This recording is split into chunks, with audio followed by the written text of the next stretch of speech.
প্রতিদিনের অত্যাচারিতে মেয়েরাও নিজে নিজে রুখে দাঁড়ায়, কখনো কখনো নীরব হয়ে চুপ হয়ে সরে যায়, আর কখনো কখনো প্রতিবাদে পুরো ভেঙে যায়।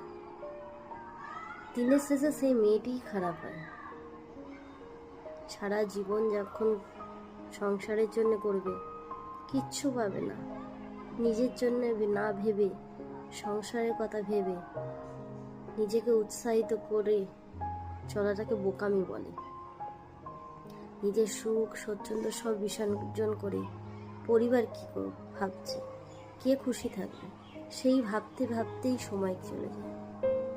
ছোট থেকে বড় হয়ে যায়, পরিবার এসে শিক্ষা পায় মানুষ। সংসারে কি ভুল আমাদের। একটা মেয়ে তার বাবার বাড়িতেও সেই শিক্ষা পায় না, যেটা তার শ্বশুর বাড়িতে পায়। শ্বশুর বাড়িতে এসে জানতে পারে যে কোনটা সঠিক, ভুল না করেও সেটা ভুল। যখন তুমি চুপচাপ সহ্য করবে তুমি ভালো, আর যখন সেটা নিয়ে প্রতিবাদ করবে তুমি সব থেকে খারাপ। দিনের শেষে সেই পরের বাড়ির মেয়েটাই খারাপ হয়, ঘরের মেয়ে কখনো খারাপ হয় না। ঘরের মেয়ে এক নিমেষে ঘর ভেঙে দিতে পারে, কারণ সে বাড়ির। সবাই তো জানে যে সে বাবা মা সবসময় নিজের সন্তানের উপরই কথা বলবে, কখনো পরের সন্তানের বিচার করবে না। সে খারাপ হোক ভালো হোক, তবুও নিজের সন্তানের হয়েই কথা বলবে, পরের সন্তানকে সবসময় এক কোণে ঠেলে দেবে। তাই আজ 2018-তে বিয়ে হয়েছে, তত বছর ধরে সহ্য করতে করতে, সবাইকে মানাতে আজ বাধ্য হলাম।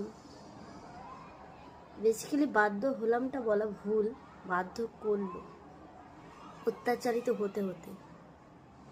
দিনের পর দিন অত্যাচারিত, মানসিক অত্যাচার সব কিছু সহ্য করে আজ আলাদা, বাধ্যতামূলক। অবশ্য আলাদাটা নিজের থেকে নয়, তারা চাওয়ার কারণে। প্রত্যেকবার অশান্তি, ঝামেলা, দোষ না করেও ক্ষমা চাওয়াটা দিনের পর দিন এটা আমার বোকামি হয়ে গেছে। আজ তার সুযোগই হয়তো নিয়েছে, তাই হয়তো ভেবেছিল যে এবারও হয়তো ক্ষমা চাইবে, কিন্তু অন্যায় না করে বারবার ক্ষমা চাওয়াটা এটাই আমার সব থেকে বড় ভুল। তাই আজ নিজেকে সরিয়ে নিলাম। সবাই প্লিজ একটু পাশে থেকো, এটা বুঝিয়ে দিও যে মেয়েরা কমজন নয়। টাটা।